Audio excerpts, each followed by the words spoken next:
एषः सुप्तेषु जाग्रति य एषः सुप्तेषु जाग्रति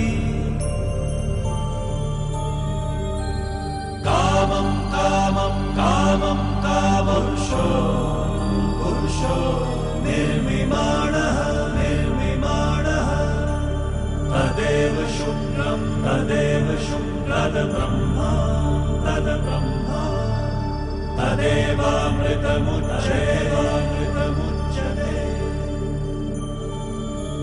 तस्मिन् लोकः शतः सर्वे तदूनात्यपि कश्चन एतद्द्वैता एतद्द्वैता एतद्द्वैता एतद्द्वैता एतद्द्वैता एतद्द्वैता. Welcome to the seminar on Budget 2021 analysis. You all know that the Finance Minister of India, Srimati Nirmala Sitharaman, is implementing the policies of our Prime Minister Narendra Modi through her Budget 2021. She said she had classified the proposals as 6 pillars: health and well-being, physical and financial capital and infrastructure, inclusive development and aspirational India, reinvigorating human capital, innovation and R&D, and minimum government with maximum governance. She proposed to concentrate on disinvestment on public sector undertakings. Fiscal deficit was to be proposed at 9.5% of the GDP, and the GDP is supposed to grow at 6.8% in this fiscal. In this occasion, we have here the faculty who is going to analyze the budget, CA, Mr. V. Ramnath. Welcome, sir, to the Thiruvananthapuram branch of ICAI virtually. In this occasion, I welcome all the members who are here to be present and attentive in this program and make it useful for you. Now I invite the Vice Chairman of Thiruvananthapuram branch of ICAI, CA Ramesh Kumar S, to introduce the faculty. Over to you, Mr. Ramesh. Good afternoon, sir. Good afternoon to all. CAV Ramnath is a commerce graduate and a fellow member of ICAI. He has cleared his inter and final by securing All India rank. He is a gold medalist at the Coimbatore branch of branch level in CA final. Presently, he is a partner in Messrs. K.S. Palaniswamy and Company, Chartered Accountants, Coimbatore. He has 23 years of experience in handling audits of various corporate and non-corporate entities. He also handled the appeals under the Income Tax Act up to tribunal level. He was a faculty for CA Final Direct Taxes paper at Coimbatore branch for 17 years. He has also presented papers in direct taxes in seminars and conferences organized by various branches of SIRC of ICAI. He also addressed the students of various colleges on topics related to commerce, taxation, etc. Recently, he has presented paper on in the 53rd RRC of Bombay Chartered Accountants Society held in Tirupati. He is also a member in the academic and governing council of various educational institutions at Coimbatore, Tamil Nadu. With these words, I introduce before you our faculty, CAV Ramnath. Over to you, sir. Chairman and other office bearers of the Institute of Chartered Accountants of India, Thiruvananthapuram branch, senior members of the profession who continue to guide us, fellow members of the profession, a pleasant evening to one and all present. It's my pleasure to be amongst all of you to share some of my thoughts on the proposals in relation to direct taxes in particular, Income Tax Act made by the Finance Bill 21. At the cost of repetition, whenever I address on the finance bill proposals, I used to say this. Once again, I'm saying this. The amount of time we all invest in terms of analyzing the proposals made in the finance bill, equivalent amount of time we need to necessarily invest in analyzing and understanding the nuances of the provisions incorporated in the Finance Act, which has become final, approved by Parliament, legislated, become part and parcel of the Act. The reason is this. Many occasions we discuss threadbare on the proposals made in the Finance Bill. But from the Finance Bill stage to Finance Act stage, some amendments are made, or some proposals are withdrawn, or some new classes are introduced, which go unnoticed or which doesn't get attracted to the amount of attention it has to. Thereby, the earlier occasion, whatever we discussed in threadbare, goes into our mind and we believe that is the law. And thereafter, whatever has happened, we very seldom get attended to. So therefore, I would always request all the office bearers, wherever I'm addressing on the finance bill proposals, to conduct one more program on Finance Act, whenever the finance bill becomes Finance Act, to conduct one more program on the amendments really incorporated by the Finance Act into the Income Tax Act. That would help in really appreciating the real law, the way it has got incorporated. And sometimes what was not there in the finance bill became Finance Act, or what was there in the original form, it is not there. Because many occasions the professional bodies, business trade associations, and so many other people keep writing to the income tax authorities, or rather the CBDT, to say these changes are not welcome, and that is taken care of, and amendments are diluted, altered, new things are coming in from bill stage to act stage. Therefore, it is equally important for professionals to pay attention when the finance bill is converted into Finance Act, to understand the nuances of law perfectly well. Keeping that prelude in mind, I'll confine to discuss the provisions relating to Income Tax Act proposals in the Finance Bill 21 for our discussion today. The first one is the rate of tax. Very surprisingly, there is no change. Having crossed, or having almost crossed, the COVID era, people felt that this particular year we will definitely anticipate one new levy to compensate the loss of government in COVID related season. It could be either wealth tax, it could be an inheritance tax, it could be some cess for towards COVID. But quite strangely, this particular finance bill did not introduce anything of that nature, excepting an indirect tax, this agriculture related ventures, which is compensated by reduction in the custom duty, so as to neutralize that number as it is. So in direct tax, there is no fresh levy. To that extent, it is a very welcome proposition. But what at least could have attempted to is, in my opinion, three things.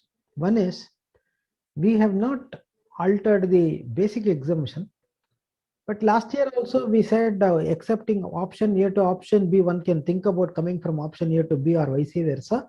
But for that, last year also we have not made anything. Usually this personal rate of tax, slab rate, is supposed to give some benefit for people to adjust the inflation.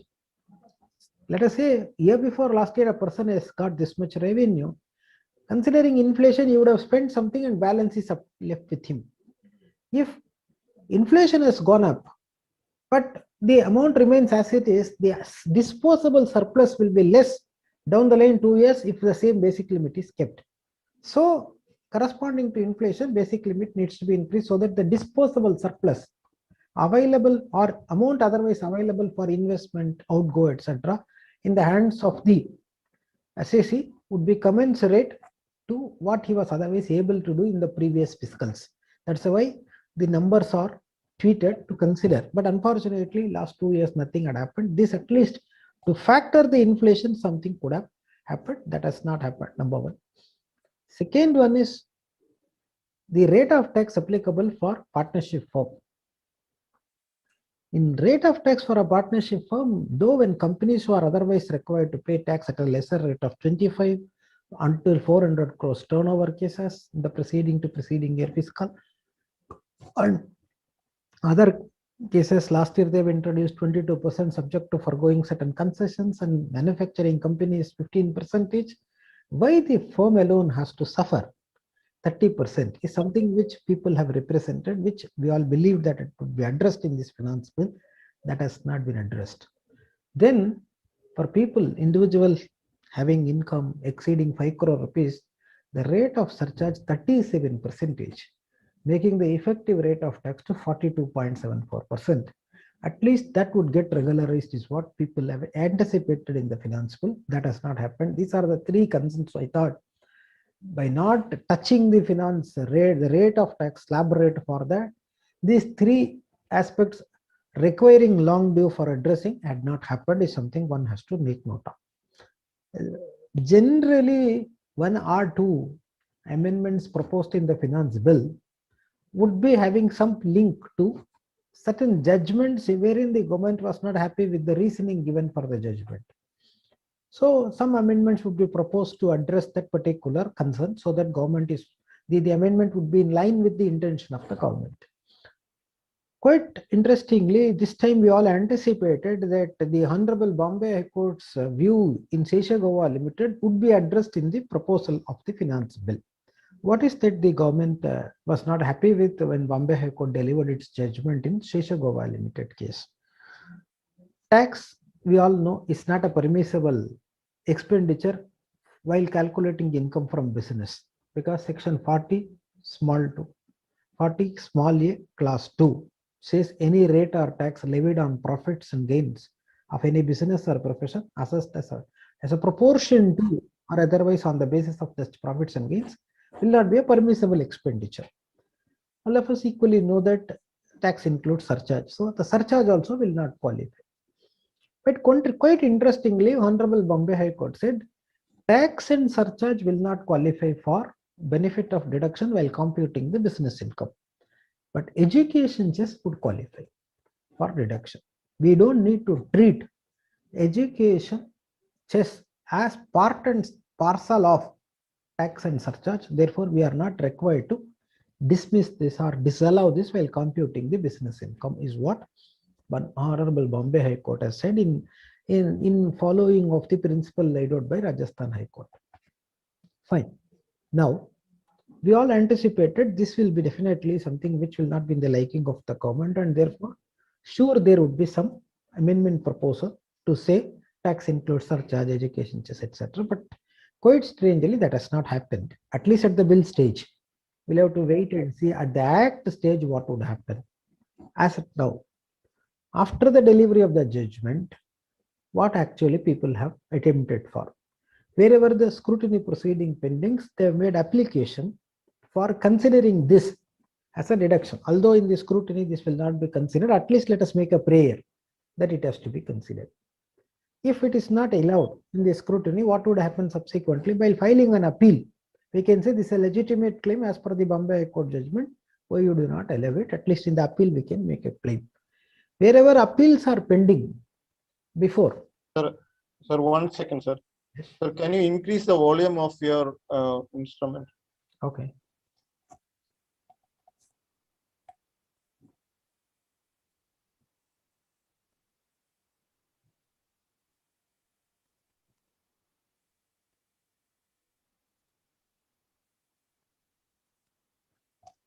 Is it okay now?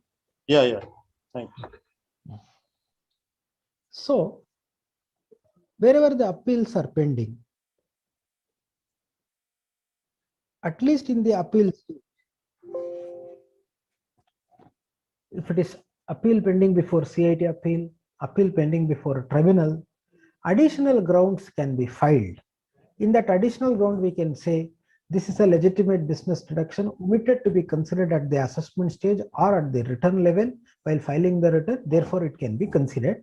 Several ITATs, several CIT appeals after the delivery of the judgment in the Bombay Court accepted the additional ground, started giving relief to the assessees wherever the appeal proceedings are pending. So that can also be thought of as one of the ways of addressing this till such time the law gets addressed either prospectively or retrospectively as the case may be. Now the next segment of the amendment proposed in the finance bill dealing with charities. Now section 1023C and section 11 and 12 are two different baskets by themselves. One would be differently placed, another one is differently placed. Now in 1023C, basically the provisions of 1023C can be summarized in such a fashion that applicable to medical and educational institutions, one basket, applicable to charitable and religious institutions, another basket. So we can divide into broad two families. So provision applicable to medical educational institution, part A. Provision applicable to charitable religious institutions, part B. We can divide it into two. Now in that part A, dealing with medical or educational institutions, in that we can further subdivide them into three categories. One is such medical or educational institutions which are wholly or substantially funded by government, one category. Second, medical or educational institutions which are not substantially funded by government but whose annual gross receipts do not exceed 1 crore rupees.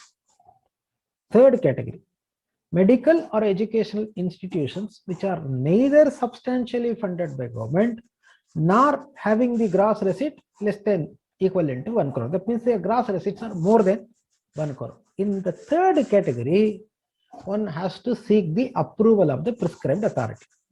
Now let us come to part B, charitable religious institutions. All of them coming under 1023C need to necessarily have approval of the prescribed authority. So third category of medical educational institution and charitable religious institution, these two require the approval of the prescribed authority. Now let us take the second category, not wholly or substantially funded by government and at the same time gross receipts do not exceed 1 crore, unconditionally exempt. For them, approval is not required. 85% need not be employed. Whatever surplus, so long as it is existing for the purpose of education or medical relief, with not acting with a motive of profit, no taxation. That unconditional exemption is available. Of course, they need to file return of income. Their return of income is filing of return of income is not dispensed with. They have to file the return of income. Now, in that case, now what the law originally said, 1 crore limit.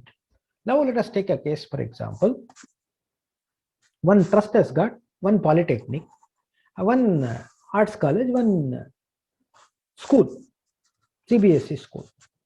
Now what one can explore, that polytechnic whose gross receipt is less than 1 crore, I'll go under 1023C class 3AD. Then this CBSE school, gross receipt 80 lakh. This is again an independent institution. I'll say this will come under 1023C class 3AD. The same trust has got an engineering college whose gross receipt is like 15 crore crossing this. I'll go under 1023C, but of course with approval mode with the prescribed authority. Or in the alternative, this trust has got 12A only for the third category, that is engineering college alone. I will claim under 11 and 12. But the first other CBSE school and polytechnic, I'll not merge. I'll put less than 1 crore category, unconditionally I'll claim exempt. Now what the government is proposing to do in the finance bill is that 1 crore limit will increase it to 5 crore from the financial year 21-22.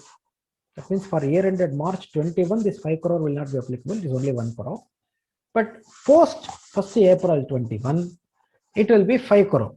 But can we say for each institution we can employ 5 crore? We can test that limit of 5 crore for each institution. It's a question where the proposal further says you will have to see not institution wise, but you will have to see assessee wise. Suppose one charitable trust has got one engineering college, one arts college, one polytechnic, one CBSE school, one matriculation school. Now CBSE and matriculation school and polytechnic, each of them less than 1 crore, but aggregate crosses 1 crore up to March 21 we are entitled to. But post 1st April 21, not institution wise we should count this 5 crore limit. We should count this assessee wise. So if the assessee has got one educational institution and one hospital, each of them having 3 crores or less than 3 crore rupees gross receipt, but aggregate of these two crosses 5 crore, then the benefit under 1023C class 3AD 3AE not possible. So if assessee wise these institutions start receiving gross receipt equivalent or less than 5 crore, then the benefit will continue to be applicable. So one side the limit is increased, at the same time the limit is proposed to be increased effective from financial year 21-22. At the same time, the lawmakers would like to make it very clear that the limit has to be reckoned assessee wise and not the institution wise. That's with reference to the second category. Now let us come to the third category. Third category of medical educational institution having more than the limit we have prescribed, or charitable religious institution requiring the approval of the prescribed authority. And now 11 and 12. 11 and 12, 12A, 12AA registration from 1st April 21 onwards, 12AB registration cases. Both of them, the proposal which are coming will be common for both. Now what does it say? First, 11 subsection 1 clause D says corpus donation would be unconditionally exempt. You are not required to employ 85% of it. Unconditionally it is exempt. Now there are some cases where people receive corpus donation, use that money for their regular expenditure. Whatever regular money they have got, they don't use that. But when they quantify the income otherwise available for surplus or application, etc., money spent out of the corpus is mixed up, and then say out of my gross receipts I have spent more than 85%, I am not liable to pay any tax. So the proposal is this: if you have received corpus and you would like to claim that corpus as unconditionally exempt, then the amount is required to be invested in the mode prescribed under section 11 subsection 5. We all know scheduled bank, public sector companies, related shares, movable property list is available. So in a mode prescribed under section 11.5, any one of the investment mode prescribed, the amount has to be represented by the corpus donation should be represented by this any one of the modes prescribed under 11.5. Otherwise, that corpus donation shall not qualify for unconditional exemption. That's first way. Now, March end, we have received 10 lakh rupees corpus. March month, we have to do certain expenditure for the project. We do not have money. Our regular revenue will come only in April. Now, this corpus, we are spending it for charitable purposes or activities towards charity or religious as the case be. April month, we receive the revenue, which we are going to invest under 11.5 mode. Now, first time when I receive money, I have not kept it in 11.5, therefore I will not qualify for benefit in the first year. Second year, the money received from regular activity, I have parked under 11.5 to replenish this corpus what we originally missed out. In the second year, when we are investing in 11.5, the original corpus which was not considered as exempt will be considered as exempt. So where there is a timing difference falling beyond the financial year, in the year in which we did not invest in 11.5, we will lose the benefit. But in the year in which we are investing, in that year, the benefit will be granted. To that extent, there is a saving clause to say the year we miss out, at least in the subsequent year when we invest in the modes prescribed under 11.5, will qualify for benefit. That is point number one. Second, there are three changes proposed for charities. Second is a case where the computation of income applied for charitable or religious purpose thrown open so much of challenges in the process. There are cases where people have acquired assets out of borrowed funds, and in the year in which they create assets out of the borrowed funds, that is shown as if acquired out of the income, so that my total income is this much, my application is including of the assets acquired, this is the application, I have spent more money. In the subsequent year, when the loans are sought to be repaid, the repayment of loan is considered as application of income.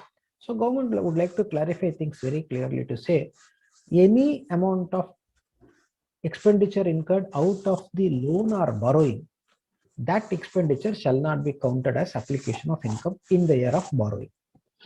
But subsequently, when the loan is repaid or borrowings are repaid, that borrowing repayment, that repayment of the borrowing will qualify as deduction of application of income or be considered as application of income. So this year I've received 10 lakh rupees income. I have spent out of that some 9 lakh rupees and balance 1 lakh is in SB account. I have borrowed 15 lakh rupees which I've exactly used in creation of asset. So that 15 lakh I've spent for acquiring assets, 9 lakh I've spent for revenue expense. I would not be able to say this year I've spent 24 lakh rupees for charity. Only 9 lakh I can say I've used for charity, not 25 lakh rupees. But next year, out of the 15 lakh loan borrowed, if I start repaying EMI, that amount paid towards repayment of the loan, that will qualify for benefit in the year of repaying such loan.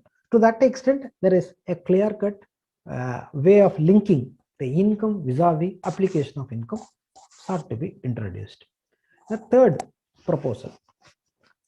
There are some cases where in the income and expenditure account, apparently it will give an impression that there is a loss, operational loss. Gross receipt 15 lakh rupees. The P&L, the income and expenditure debit side itself 17 lakh rupees. So there is a loss of 2 lakh. Some assessors used to say this loss of 2 lakh, I will not take it to capital fund or reserves as minus number set off against my opening. I will show this as the asset side income and expenditure deficit. Though I have opening reserves, I will not set it off. I will show on the asset side of the income and expenditure account deficit in the asset side of the balance sheet. In the next year, what people used to do, this debit accumulated irrespective of the opening balance, this loss they'll carry forward, and against next year income, this is sought to be addressed or adjusted. And this being a mechanism of adjusting the loss coming from section 11, the provision of belated return under Income Tax Act, etc. would not apply, and the set of carry forward the number of years also would not apply. You can carry forward for any number of years. This is how the courts have taken a view. But revenue is of the view with a slightly different view. What does the revenue say? How can you have a loss in a charity? You have received 10 lakh rupees revenue. You have spent 12 lakh rupees. Where from that balance 2 lakh you have spent?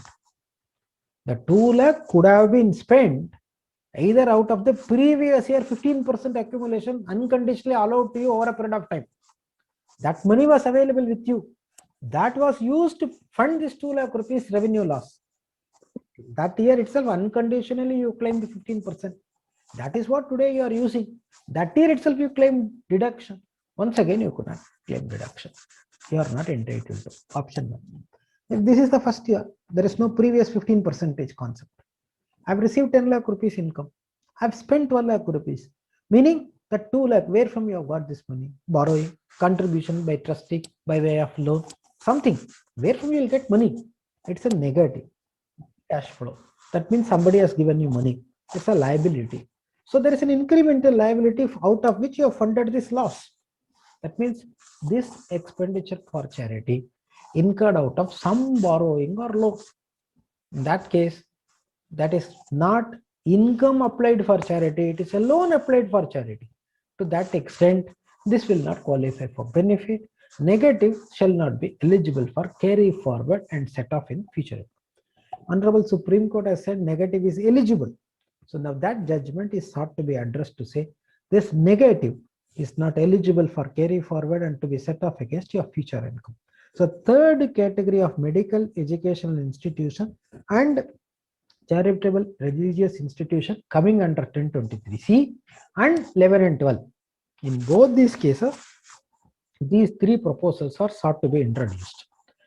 Very clearly, if the calculations are properly done in the computation of the application of income for charitable purposes, these things are not required, because section 11 says income shall not be included in the total income of a person having property under trust to the extent to which it is applied for charitable or religious purposes in India. So I have an income, that income I'm using it for HT, therefore that income will not be included in my total income. If I borrow and apply, there is no question of borrowing included as my income. Therefore, to that extent, it will not come. This issue is further fortified by the form number 10B annexure first point. Form number 10B is an audit report, all of us know. In the annexure, the first point, amount of income applied for charitable or religious purposes in India is the question first. So we will have to say, out of current income, how much actually applied. If there is a loan that is used for creating asset or for spending, that's not income applied.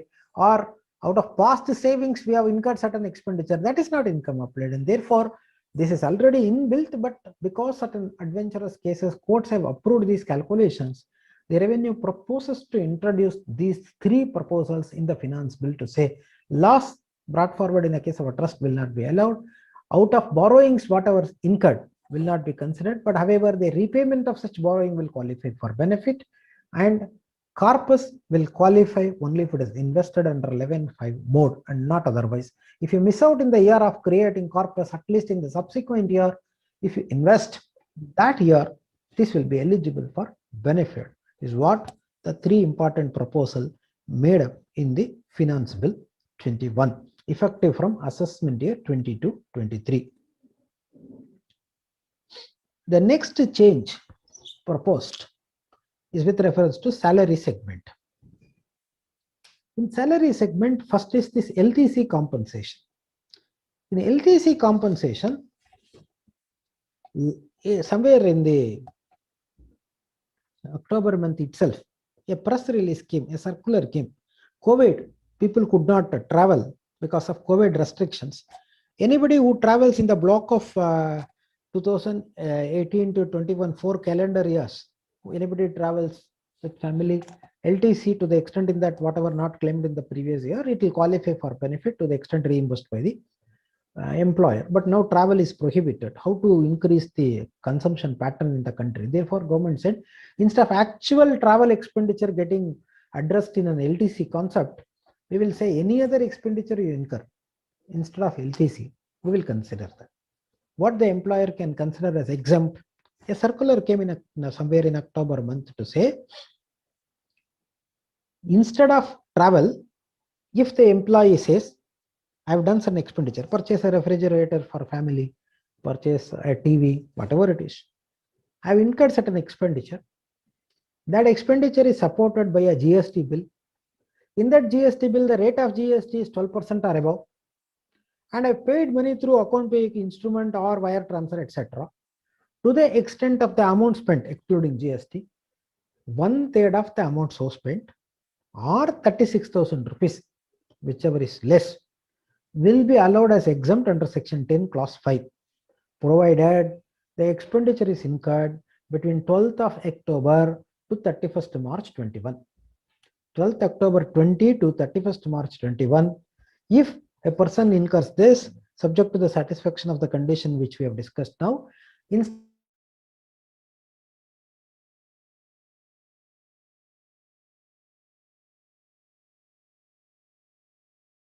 of LTC, this circular has been given statutory recognition by proposing an amendment under section 10 clause 5.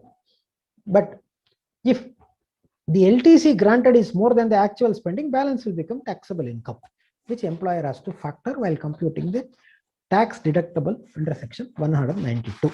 Is something which one has to factor in.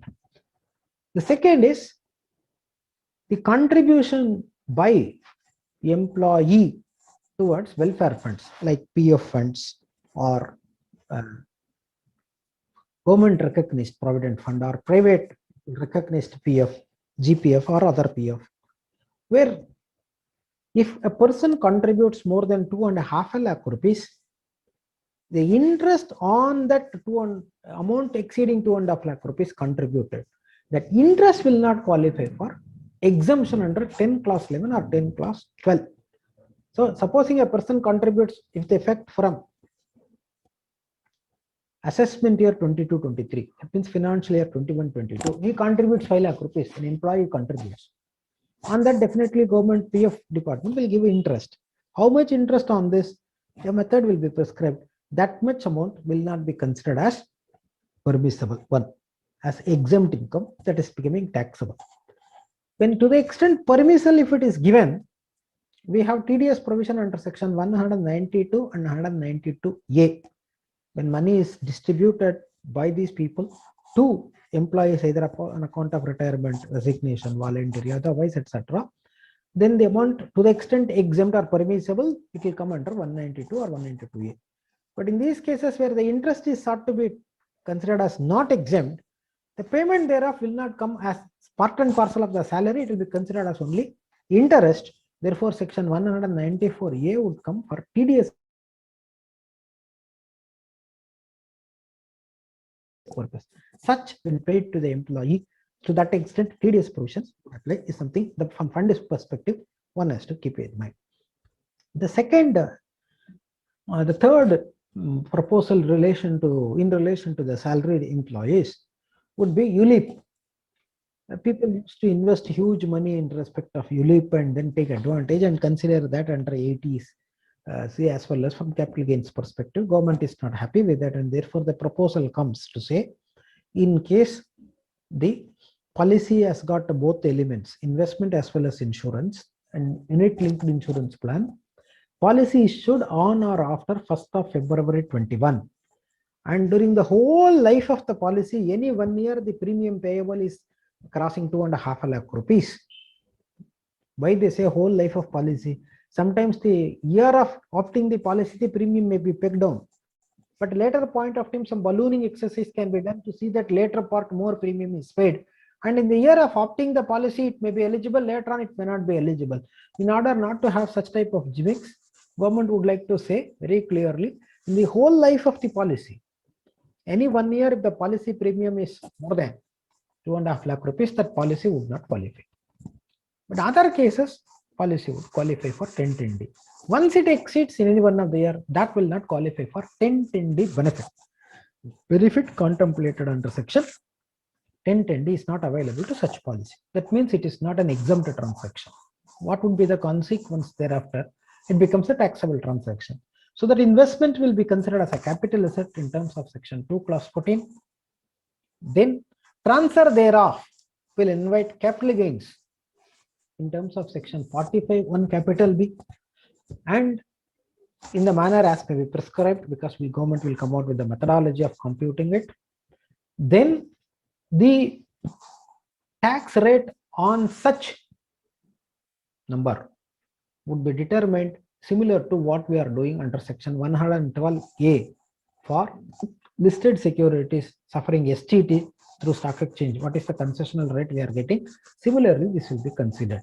So it's a consequential amendment introduced in section 1010D, 2 clause 14, 45(1) capital B and 112A relating to ULIP. That's all with reference to proposals for salaried employees, etc. Now we'll come to real estate provisions. In real estate, what are the changes proposed? First, again, another press release came. That press release somewhere in November came to say there are so many people, real estate developers, unable to clear their stock in trade. So one of the reasons for that was the stamp duty value fixed by their sub-registrar office, registration department, is more than the market value which they are able to fetch.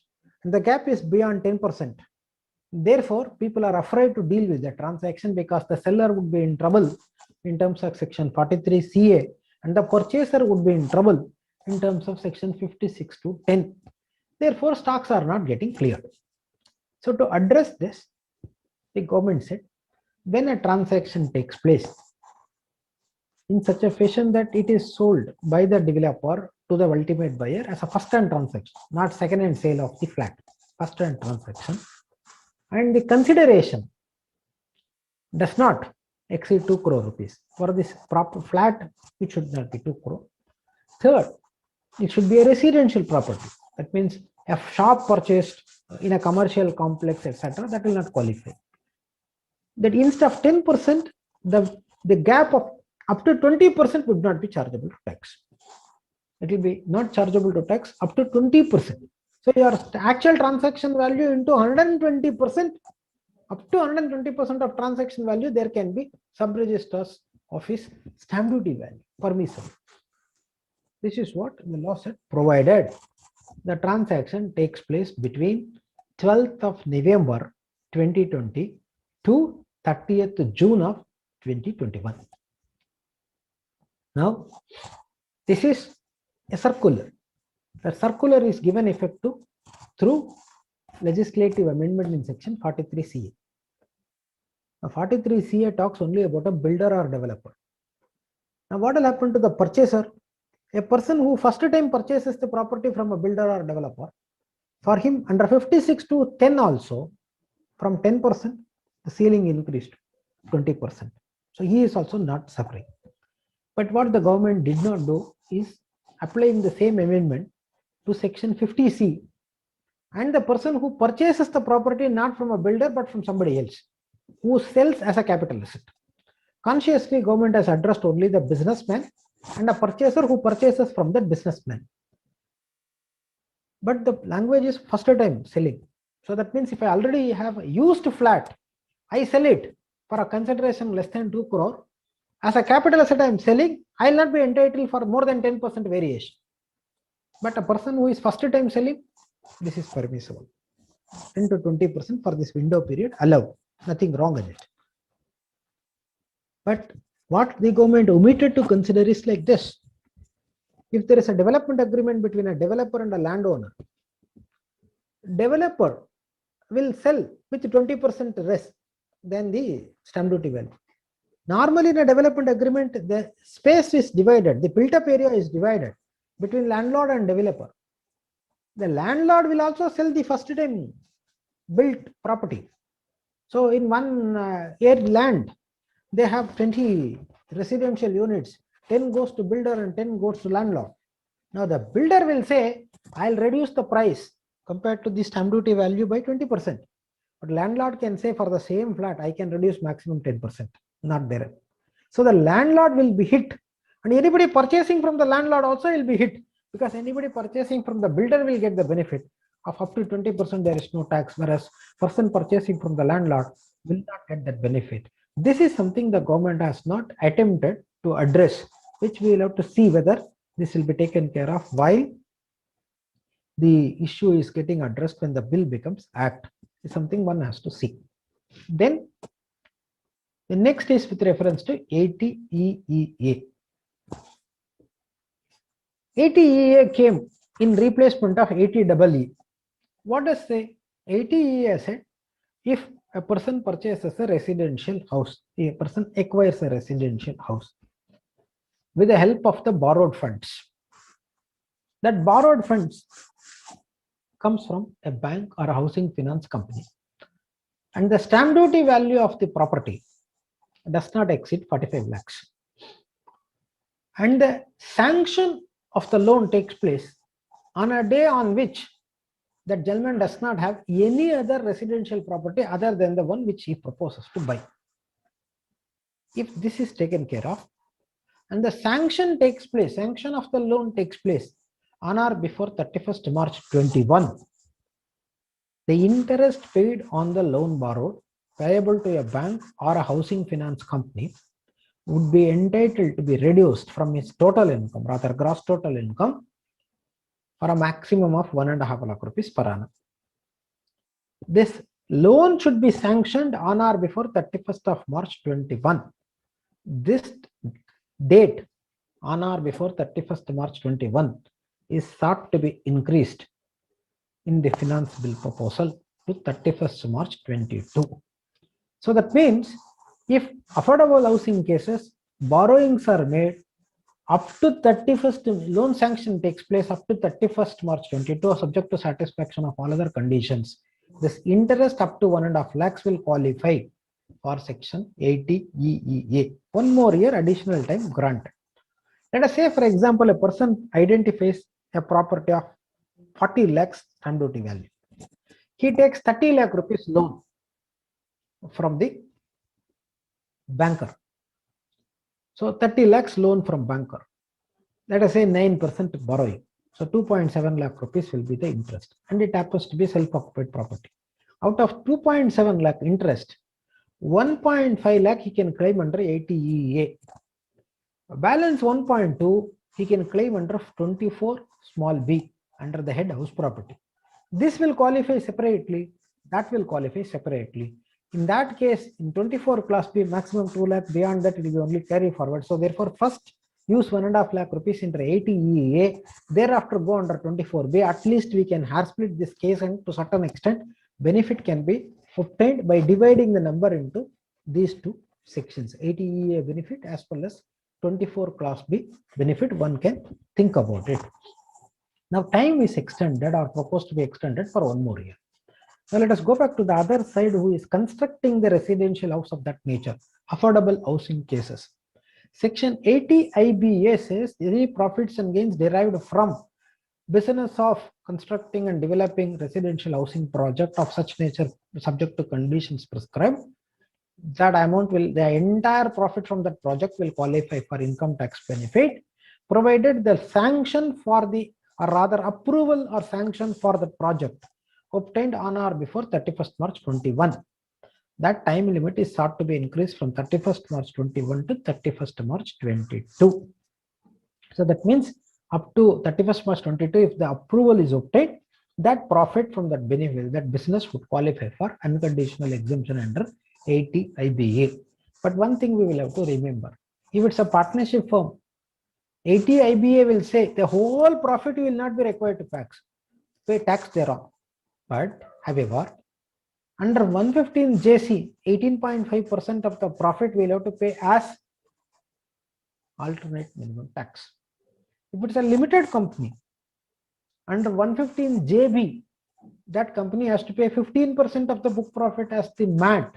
Although under income tax law, the entire profit may qualify for benefit of deduction under 80 IBA. If a company says, I don't want chapter 6A, I'll go under 22% instead of 25%, the chapter 6A benefit itself will not come. They have to pay 22%. Either pay 22% or zero, but MAT of 15. So therefore, these benefits in the long run requires to be recouped, failing which in the short run, cash flow towards AMT or MAT cannot be avoided. Although independently the section can say entire profit will qualify for the benefit of deduction under chapter 6A. Then let us come to business related provisions. First change is reinforcing the view of the government. I personally feel income tax law is getting complicated for the reason that the income tax law is used as a piece of legislature to regulate the compliance of the other laws of the country.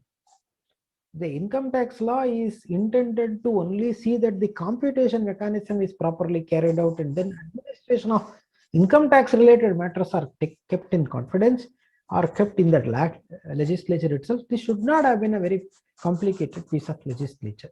But in the process, we would like to regulate the rest of the laws of the country by bringing in amendment in the Income Tax Act. We have a number of examples. Those days itself, we have amendments to say any interest paid for small and medium scale enterprises will not be allowed as deduction. Even before MSME Act came, this was there in 1993 onwards. And that amendment saying that particular provision saying that interest paid to these industries will not be allowed as deduction was not there in the Income Tax Act. It was there in a separate legislature. Payment of interest to small and medium scale undertaking Act 1993. There are only two sections. First one, this act may be called as so and so, effective from so and so day. Second, notwithstanding anything maintained in the Income Tax Act, any interest paid to these institutions shall not be allowed as a deduction in computing the income from the business or profession carried on by SSC. That's all. For these two sections, we have one legislature by itself that got addressed by MSME Act. Again, section 23 of the MSME Act also reproduces same thing. Now the act gets complicated because of the way we would like to regulate the compliance of other law. One another example would be Labor Welfare Fund, PF and ESI. Government said, you are not paying PF within the stipulated time, we will not allow this as deduction at all. But by wisdom prevailed to say for employee contribution will not allow, but employer contribution will allow. Some assessees adventurously said employer-employee contribution, after I collect it become my money as per section 2 clause 24 subclause 10. Thereafter whatever I pay is only employer contribution. Therefore once 43B says employer contribution shall be allowed as deduction, in the year of actual payment, employer-employee both should qualify for deduction. No question of hair splitting further. Honorable Gujarat High Court, Honorable Kerala High Court, and latest Honorable Madras High Court did not agree with this view. But rest of the High Courts in majority of the states have agreed with this proposition of the assessee and said, okay, so long as the contributions are paid within the due date of the filing of return, we'll allow you, no problem. But these three cases, jurisdictional High Court judgment said, no, employee contribution is different, employer contribution is different. Employer contribution you allow in the year of actual payment, but employee contribution, moment the due date is missed out, you will not get deduction permanently. Reason mentioned is, if at all you do not pay, the other employee doesn't get his credit, you are having unjust enrichment. Moment you pay, from the date you pay only, he gets interest from the PF department. For the interim period, he doesn't get the interest. Therefore, you have to be penalized. For the sake of not getting interest by the employee, why should the employer be penalized permanently for the entire contribution? If at all that interest lost has to be compensated, that may be additionally collected in the PF law itself. PF law has got several provisions to say you have to pay along with interest, you should pay damages. Out of that, a portion can be given to the employee if by increasing the number. Why should income tax law say will not allow this at all? But this dichotomy was going. Some state high court said will allow, some state said will not allow.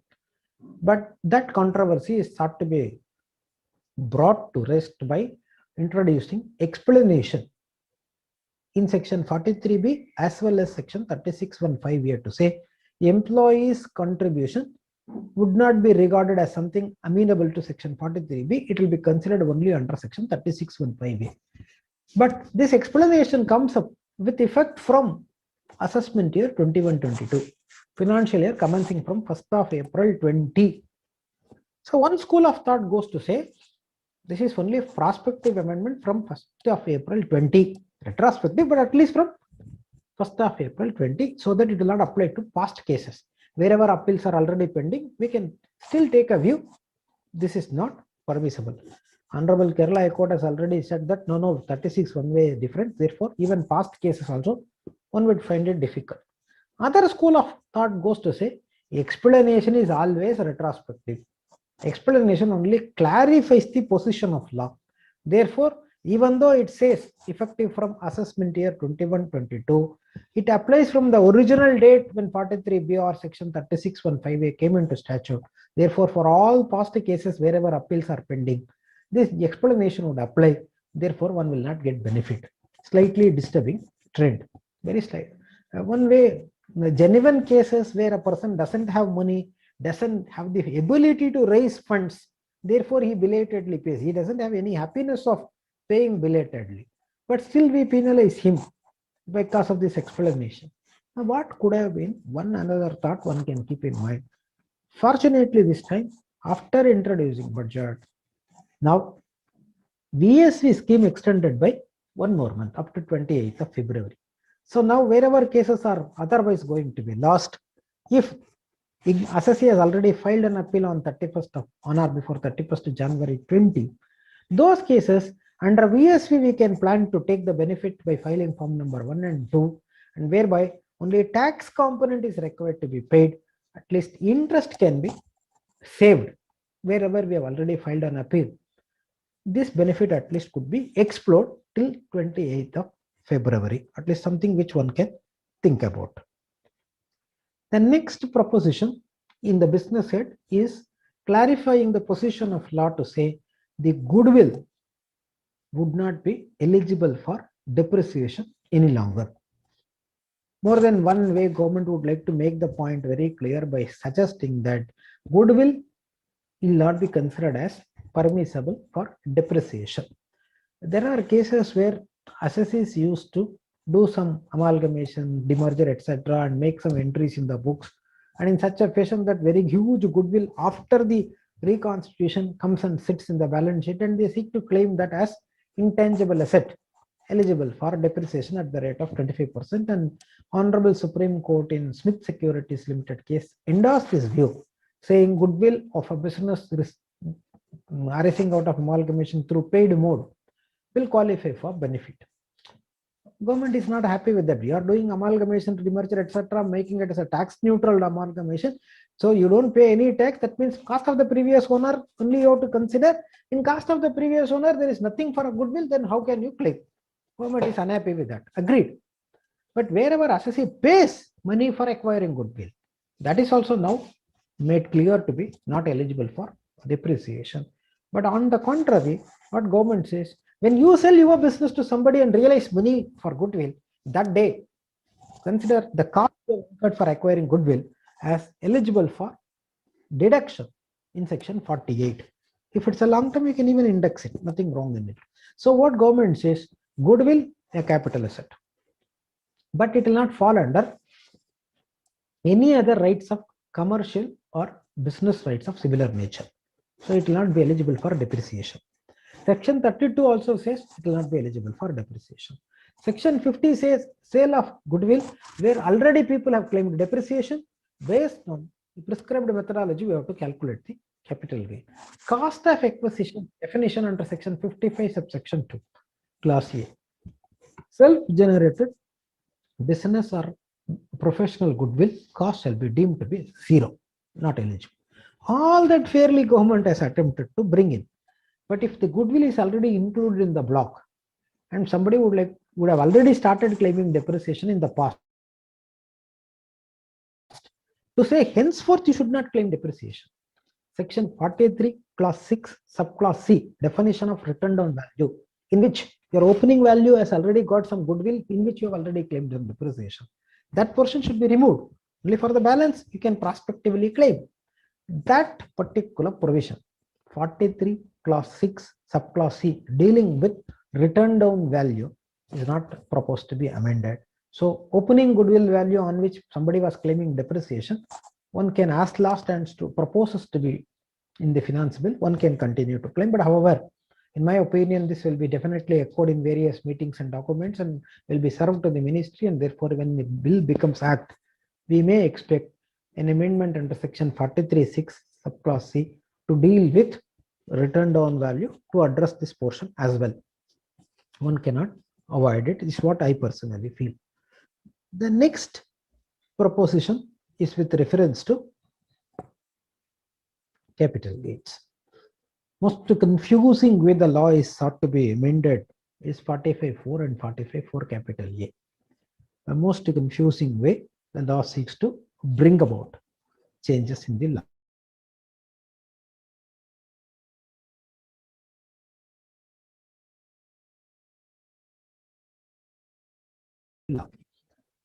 Bring the business well, and somebody wants to retire. He will say, I have put in my time, labor, also money. The entire appreciation in the value of assets, I should be entitled for it. Work out appreciation, give me my share. So book value of his capital is say 1 crore, but your appreciation, all you factor, entire asset side of the balance sheet, we revalue, liability side we evaluate, and then we ascertain his share of capital in the revaluation is another 1 crore. He'll say, if I want to get out, give me 2 crore rupees money. Partners are agreeing for it. He takes 2 crore rupees. What was the old law? Money received upon retirement in the form of cash over and above the capital, and a genuine revaluation of assets in a genuine retirement case in the hands of the retiring partner, it will not be considered as a taxable event. The surplus is not chargeable to tax, is what Honorable Supreme Court has said in 3 judgments. Lingamullu Ravikumar Supreme Court, Mohanbhai Pamabai Supreme Court, and Tribhuvandas Patel Supreme Court. All the 3 judgments, Honorable Supreme Court said, in the form of cash or cash equivalent, money received by partner upon retirement in a genuine case over and above the capital will not be an income in his hand. Clear. Now next question comes. Instead of receiving money, I receive an equivalent amount of asset. Firm says, I'll give you 2 crore, but I don't have money of 2 crore to pay you. This one piece of land is worth 2 crore. Take this 2 crore asset, take it away. Or some shares sitting in the company, in the business balance sheet of the firm, shares invested in company, market value 2 crore, take this, so that I don't need to worry about cash flow. Now he receives 2 crore worth of assets, which is chargeable to tax or not. First judgment, 45(4) would apply on it. So 45(4) says fair market, irrespective of the entries made in the books, fair market value of the asset, capital asset transferred to the partner, minus its cost, indexed cost as per the books of the firm. Balance is chargeable. Why? 45(4) said, when a capital asset is distributed by the firm to the partner on account of dissolution or otherwise. Honorable Bombay High Court in A. Nayak case said, or otherwise includes retirement also. Therefore, it is not necessary that every time it should be dissolution. Even upon retirement, if a partner takes a capital asset, 45(4) can come in. Subsequent Bombay High Court judgment categorically said, wait, the language used is distribution of capital asset on account of dissolution or otherwise. There must first be a distribution. Distribution means giving asset to more than one person. Giving asset to only one person, you can't call it as distribution. That is not considered as distribution. Therefore, when one partner retires, takes one piece of capital asset in settlement of his capital balance, that is not amounting to distribution, 45(4) does not apply. Honorable Madras High Court in the last year has endorsed this view again. So when one partner takes one piece of asset, one or couple of assets, market value is more than the value of the capital, the surplus is neither taxable in the hands of partner nor taxable in the hands of the partnership firm, is what Bombay High Court has mentioned, also the Madras High Court mentioned. Now the government has got 2 points to think. Cash is received by the person or assets received by the person over and above the original capital plus share of profit added to his account. How to consider this is a question before the government. Keeping these rulings in mind, government now would like to alter 45(4) and 45(4)(a). Liability side of the balance sheet, capital is there. One partner receives asset or cash equivalent to the capital balance, whatever standing in the capital account. Then if he receives cash, no problem. If he receives asset, what was the old law in the Income Tax Act? Same thing should prevail. How? Fair market value of the asset given, capital asset given to partner, minus indexed cost of acquisition and improvement, balance is taxable. This rule will apply only if whatever he receives in the books of account, this cost is represented by his capital. His capital is 10 lakh. The asset which he is now going to take is only 7 lakh, and also he gets 3 lakh rupees cash. So 3 lakhs book value of the asset taken over 7 lakh total matches with the capital. So therefore, let us examine 45(4). 3 lakh cash received, 45(4) will not apply. But asset given to the partner, fair market value of the asset, book value 7 lakh, but fair market value may be 70 lakh. 70 lakh minus 7 lakh, indexed cost 21 lakh. 7 lakh minus 21 lakh, balance firm has to pay tax. Old law will continue to apply. When will the old law continue to apply? If the asset taken over is equivalent or less than the capital balance standing to the credit of the partner account. In case, when we compare this exercise, the partner's capital is credited in the past, anytime in the past, the revaluation component, self-generated goodwill component, self-generated any other intangible asset component, then remove that. See physical cash capital introduced and share of profit or any other interest on capital remuneration added to his account. That much alone, how much you see. That much you compare with the asset book value taken over. If the capital account of the partner is in the past or in the recent time added with the revaluation on assets, self-generated goodwill, self-generated any other intangible, that component we must remove for ascertaining this exercise. Having removed, the balance in capital account is more than the asset value or equivalent to the asset as per books, then old law will prevail. But for even to happen, either there must be dissolution of the firm or reconstitution of the firm. Now, unfortunately or fortunately, the law does not define reconstitution. Section 187, subsection 2, clause B defines change in constitution, but that section says change in constitution for the purpose of this section to mean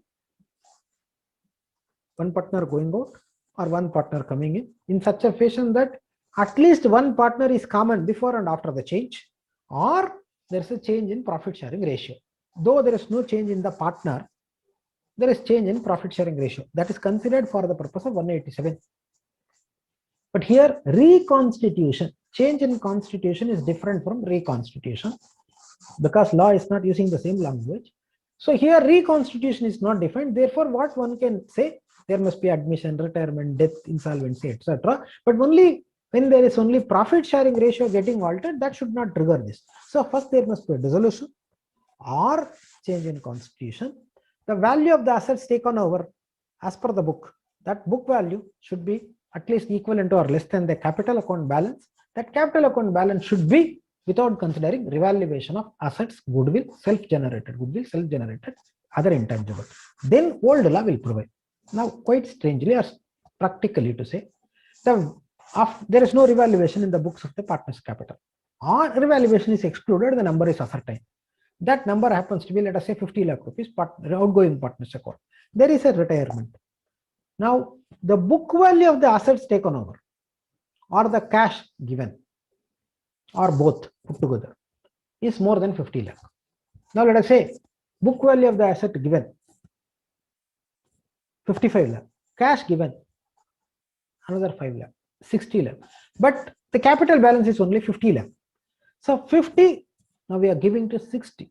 So now in that case, fair market value of the other assets given, cash given, put together will be the consideration minus capital balance of the retiring partner or a partner deceased or dissolution cases, whatever capital. The difference will be considered as income of the firm, not income of the outgoing partner. He only receives, but it will be considered as income of the firm. So book value of the asset and cash given put together is less than the capital balance as per books. Old law will provide cash received, no problem. Market value of the assets minus index cost taxable in the hands of the firm. Book value of the asset and cash given aggregate more than the capital value without considering revaluation element, then new law will provide fair market value of the other asset and cash in aggregate minus the capital balance before the event takes place will be considered as income of the firm, is what the law says. But of course, in a broader perspective, one can talk about this, but in real time, when numbers we start plotting, it may throw open so much of challenges because it talks about only revaluation surplus should not be there. That means what happens to the surplus arising out of this tax? When an asset is given to partner, there is some income. That income is liable for tax. In that income also, the retiring partner is entitled for a share. Whether that could be considered as disclosed, and to that extent there should not be impact, circular reference will come in the computation mechanism. So much of challenges may come in the real time when we are implementing this provision, and we revalue and give, but we don't give that asset. We revalue some other asset, we retain and give some other asset to him, or we give cash to him.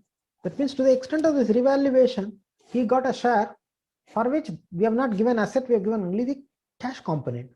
That means indirectly we are paying tax on it. That revaluation component, we are paying tax because of this new law. In that case, that taxable income on which we pay tax will be considered as not revaluation for future round. When that asset which we have revalued, when we are selling that asset, to the extent of this income which we have paid tax, that income we can consider as cost in the next round. Some complex scenarios one can contemplate which is ought to be addressed, but in real life this will throw open so much of challenges. But all said and done, this particular amendment proposed effective from assessment year 21-22. That means assessment year 21-22 means for the act carried out effect from 1st of April 20, this law will provide.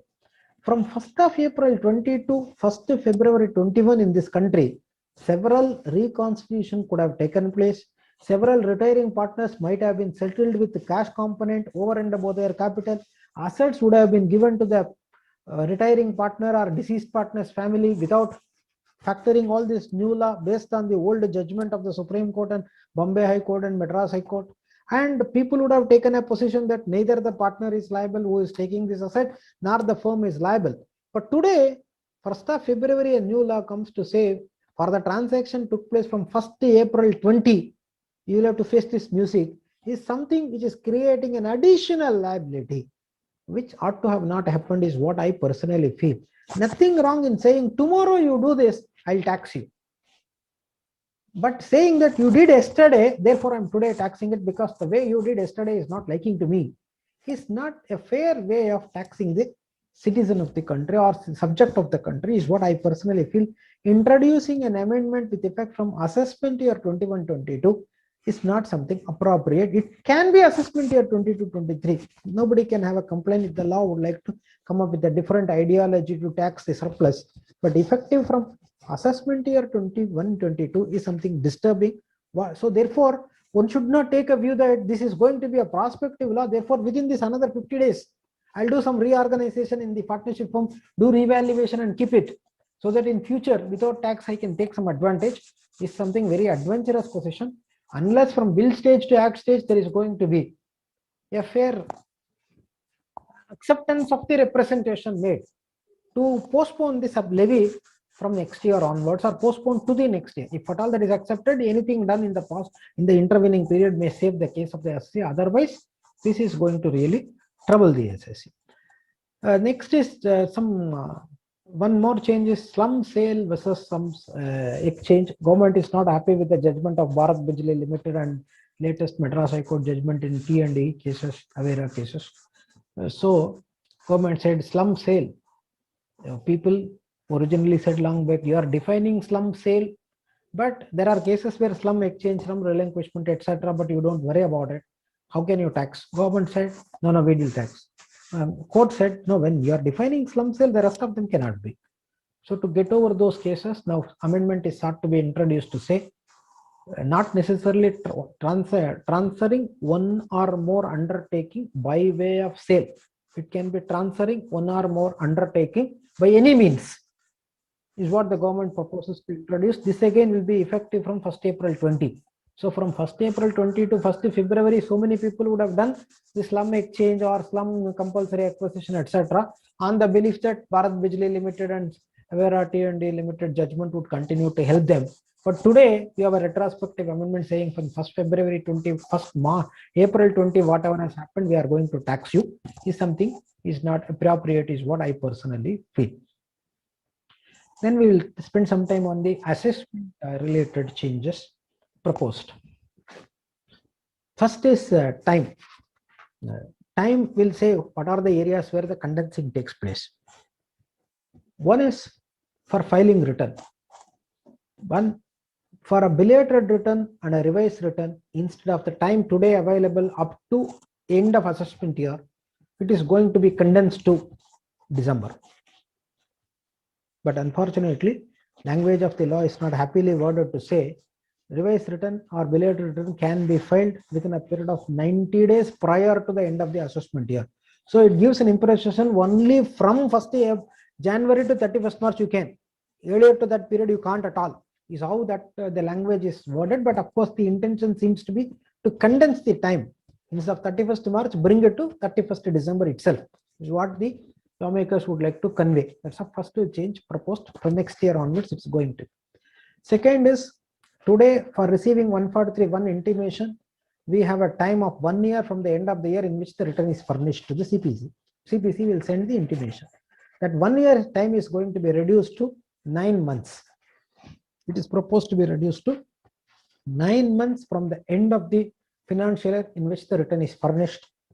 CPC has to process the return and send the permission.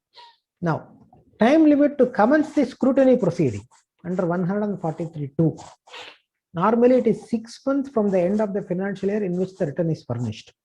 So, all the returns furnished in a particular year, next year, September, we will have 143(2). This year is an exception for COVID. Up to 31st March, they have time to issue 143 notice because of the ordinance.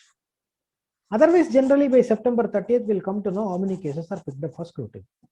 Now that 6 months from the end of the year is sought to be reduced to 3 months from the end of the year. So within 3 months from the end of the year in which the return is furnished, 143.2 has to take place. Now 143.3 proceeding, because of phase plus, etc., the time limit for passing order under 143.3 is also sought to be reduced. So now what is going to be there? 9 months from the end of the year in which the return is furnished, 143.3 proceeding has to be completed. Very welcome proposition to say. We don't need to have 3 years data. Somebody asking for a confirmation for a transaction took place 3 years back. Meanwhile, parties would not have got good relationship, strained relationship have prevented them from furnishing the data, etc. Now, the lawmakers say we'll accelerate the time from our side also. But the problem here is they would like to accelerate the time from assessee side also. So you have to file return and you will have to also file a revised or belated return before the end of February, before the end of December. Next year, December, assessment will be over. But one welcome change came up.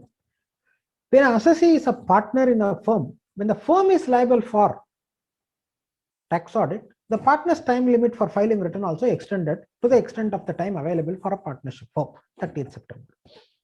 But when assessee is a partner in a firm which is liable for transfer pricing audit, firm will get extended time for filing the return because TP has to be done. But the partner previously was not eligible to get that extended time. That is sought to be addressed by bringing an amendment to say when the firm is liable for TP audit, whatever is the time limit available for the firm, equivalent time limit will be available for the partner concerned. To that extent, it's a welcome move. Now, the classic example of creating nuisance value in terms of 143.1 vis-a-vis the return filed, audit report, etc., would be bonus cases where on the balance sheet date, bonus payable was booked. On the date of releasing the tax audit report by the auditor, that bonus was not paid. Therefore, in the 3CB, 3CD, the auditor says this much outstanding, not paid before the date of signing the report, information given to the portal. While return is filed, assessee says I've already paid bonus in the intervening period, therefore I'll claim that, I'll not disallow. Now CPC says, see, a tax auditor has said this is an inadmissible expenditure. But in the return, you have got a computation table in which we did not come across this as an inadmissible item. Therefore, we will disallow. Under 143, subsection 1, clause 4, this proposal will be picked up. They will send proposal giving 30 days time. Whatever we write, it will be rejected and intimation will come disallowing this component, and we will have to go to CIT appeal to get the relief. This was compounding much, where there is a variation in the eligibility to claim between the date of issuing tax audit report and the date of filing return. But until last year, the gap is very minimal. Date of filing audit report and date of filing return were one and the same. And therefore, there is no great challenge except in small cases.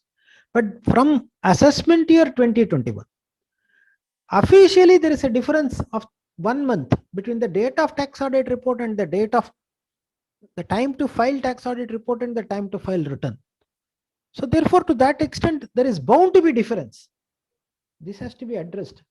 Our institute has mentioned that in the return column, there must be a specific column to say balance outstanding on the balance sheet date, paid before the date of issue of the audit report, paid after the issue of audit report but before filing return, not paid. There must be 3 columns. Only then the computer can reconcile things properly. But unfortunately, this is not addressed in the return for year ended 20 March. We'll have to see how it is going to take up in the days to come. Now, the amendment, the proposal under 143(1) clause 4 says inadmissibles mentioned by the auditor in the report. Inadmissible expenditure is what it says. But however, if the auditor says under 50 CA, there is an income to be added, but the assessee does not do that. The intimation under 143 can take only about inadmissible expenditure. It does not talk about the income side. Therefore, the Finance Bill 21 proposes to introduce an amendment to say Not only the expenditure given by the auditor as inadmissible, also the income required to be added as suggested by auditor not found in the computation will also be addressed in the CPC's computation. Increase of income indicated in the tax audit report can also qualify for adjustment is what the provision came up with. Then the next change proposed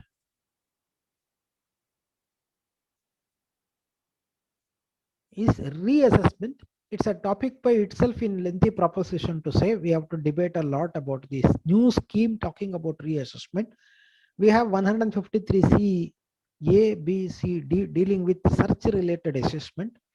Government would like to merge that search related assessment under a special provision into normal provision of 147, 148, 147, 149, etc. But any search took place or going to take place on or before 31st March 2021 will be governed by that old law of 153C ABCD. Search going to take place on or after 1st of April 21, the new law will apply. 147, 147, 148, 148. That normal rule itself will take place. But in the process, the time to reopen a case condensed from 6 years to 3 years. But 3 years after, if at all there are evidences to suggest income escaped assessment represented by an asset 50 lakh or more, then instead of 6 old days, it can go up to 10 years. So where income escaped assessment exceeded 50 lakh rupees represented by asset, the time limit to reopen will be 10 years. So there are cases where now it is already 6 years crossed. But if the new law comes, it will fall within 10 years. So they may be in trouble. Therefore, law wants to make it clear. Under old law, if it's 6 crossed, because of this increasing 10 years, they should not be in trouble. They will not get troubled because already they have crossed their time limit. They are not in trouble. So one should not put additional trouble to them. So normal reassessment time 3 years, exceptional cases 10 years. One thing. Honorable Supreme Court in GK and Driveshaft case categorically said, you are making reassessment on the belief that income escaped assessment. Say the revenues resources are deployed in making reassessment. Having done it, the assessee goes to appeal and says there is no reason at all for making reassessment. The reason is not valid, and the assessee succeeds. But meanwhile, the entire efforts are gone. So why should it happen? Both the side wasting the resources. So after you reopen by issuing the notice to the assessee to file return, as a tax obedient assessee, let the assessee file the return first. Having filed the return, let the assessee ask for reason. If the reason is asked, it is the duty of the assessing officer to give the copy of the reason. Assessee can come up with his objections. These are the reasons you have given, that is not valid at all. So don't proceed further.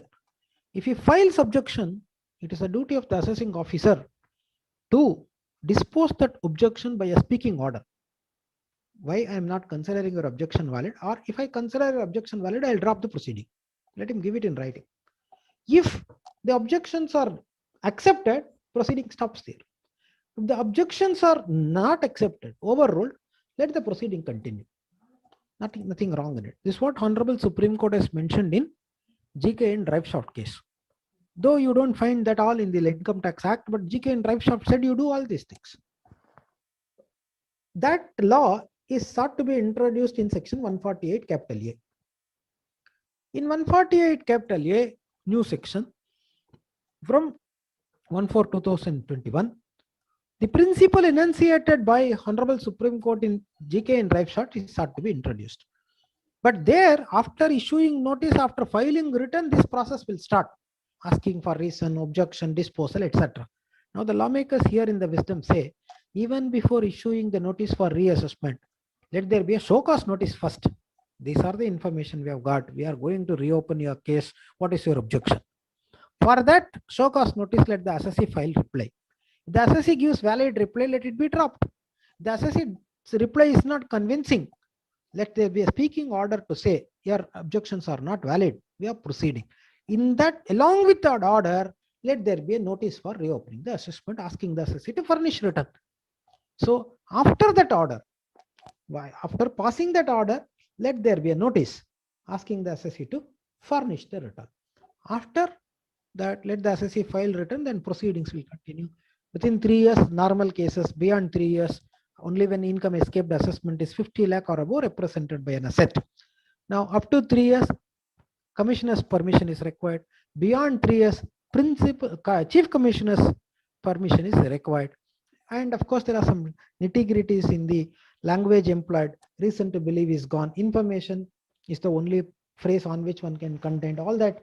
Whatever in the repository, what department has got, if there is a flagging of something going wrong, or the CAG coming and saying that this is something wrong, will also constitute search, seizure, requisition, survey cases, all will come under that reassessment category. There are some changes which of course one has to very carefully go through and make a distinction with reference to 147, 47, 48, etc. Then 151 and 51A, of course, it talks about the same time limit we have already discussed. 234C talks about payment of interest where the person fails to pay advance tax. Earlier we had lottery winnings coming up in the subsequent installment, but before that we would not have anticipated. Therefore, subsequent installment, if lottery winning comes, earlier installment you don't pay the corresponding share of tax, you don't need to pay advance tax interest for non-payment of advance tax.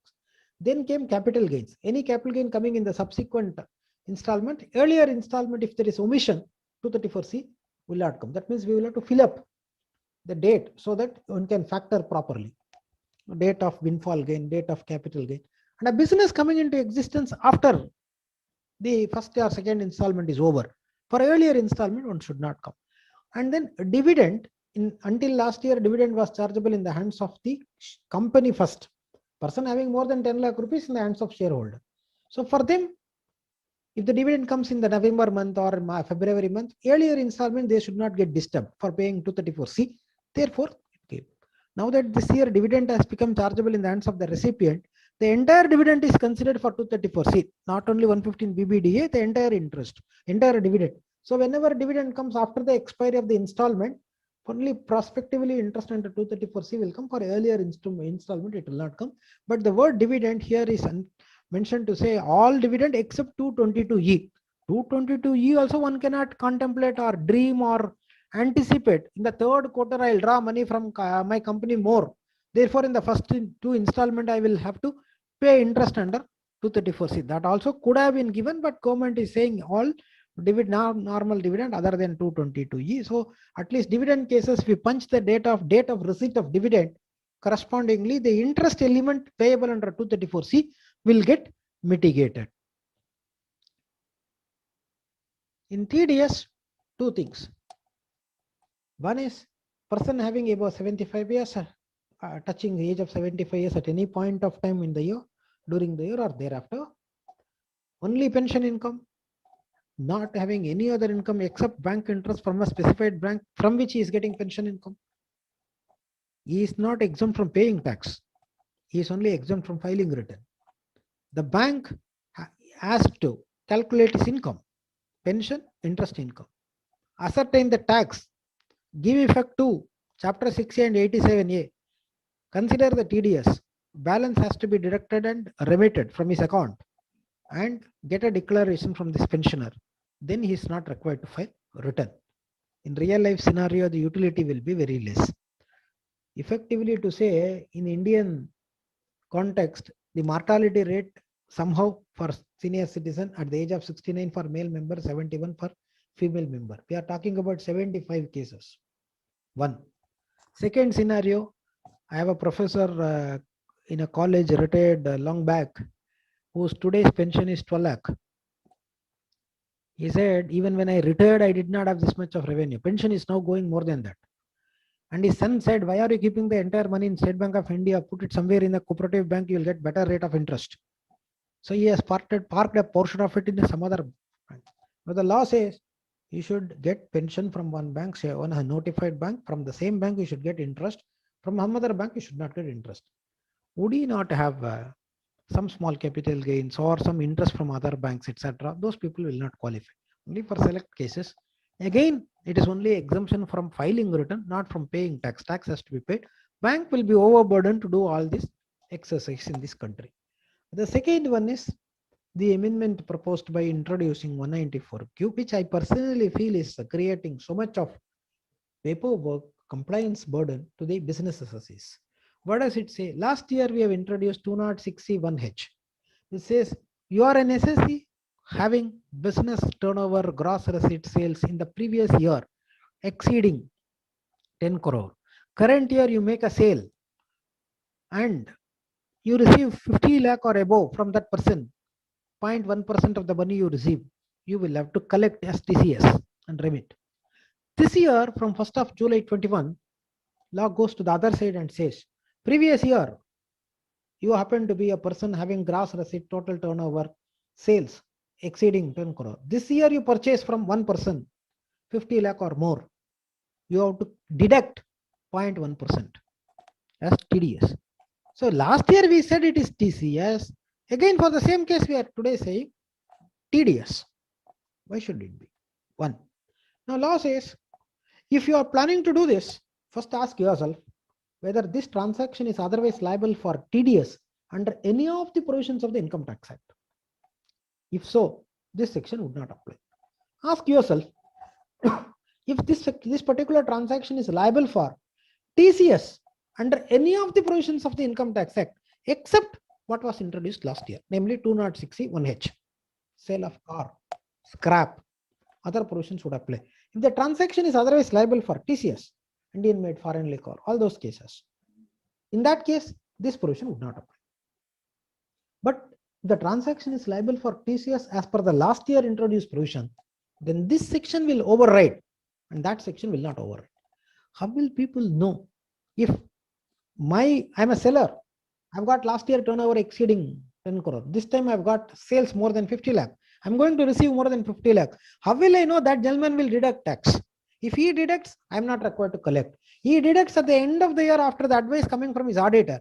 In the interim period, I would not have collected and remitted to Government of India TCS. Should I be liable to pay later on along with interest?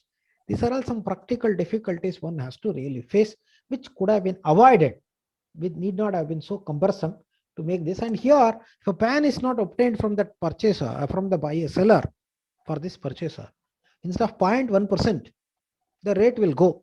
Normally 206AA will say 20%, but that is pegged down to 5% in this case. Now, one doesn't deduct tax. What would have been the consequence? 40A 1A will say 30% of your purchase will not qualify for benefit. For not deducting 0.1%, assessee has to suffer 30% of that purchase as inadmissible. These are all certain provisions which is making things very, very cumbersome. And where is ease of doing business when these sort of complications are introduced? And a person has to first find time to business and stabilize his business. Compliance can be incidental, ancillary, secondary. But now compliance takes the first seat and business goes to secondary seat. This is something not a step for making the life of the businessman simple. It's something which is very disturbing. Government has to rethink or at least make this slightly comfortable for a person instead of complicating things. The next one is another complicated provision. If a person to whom you are deducting tax, he has not filed a return of income in the last 2 years, but you have deducted tax. He has not deducted, he has not filed his return for the last 2 years, where 139(1) due date is already over for him.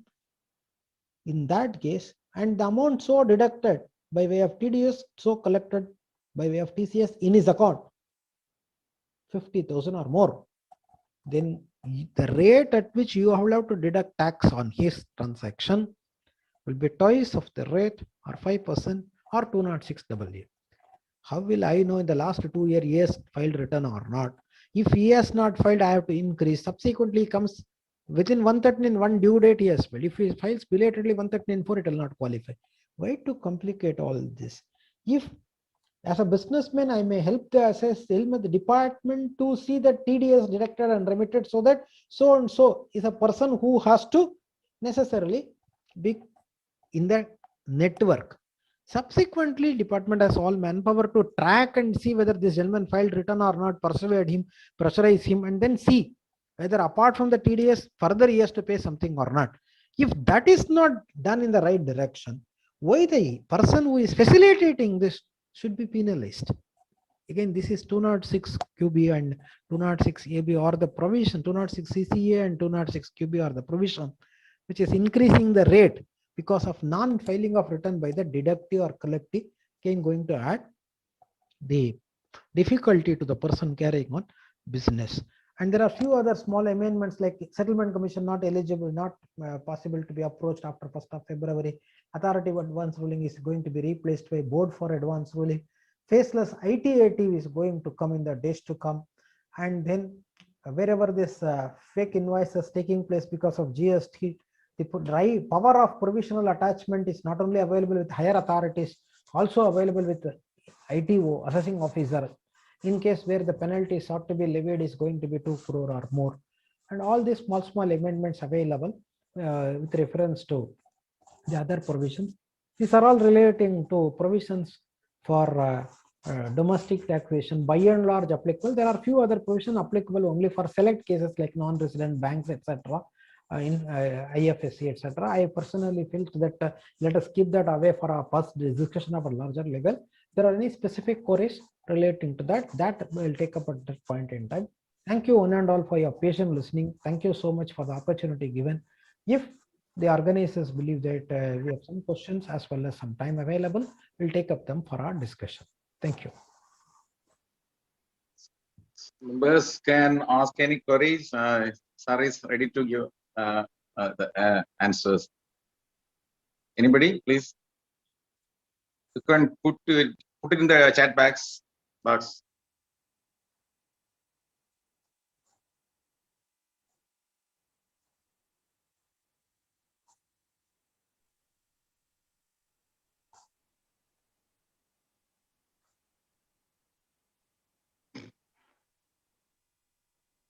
If somebody would like to ask, instead of typing, they can unmute and ask. I don't mind. Yeah. Yes, sir.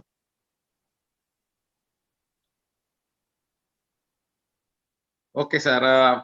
Okay, let them do it like that.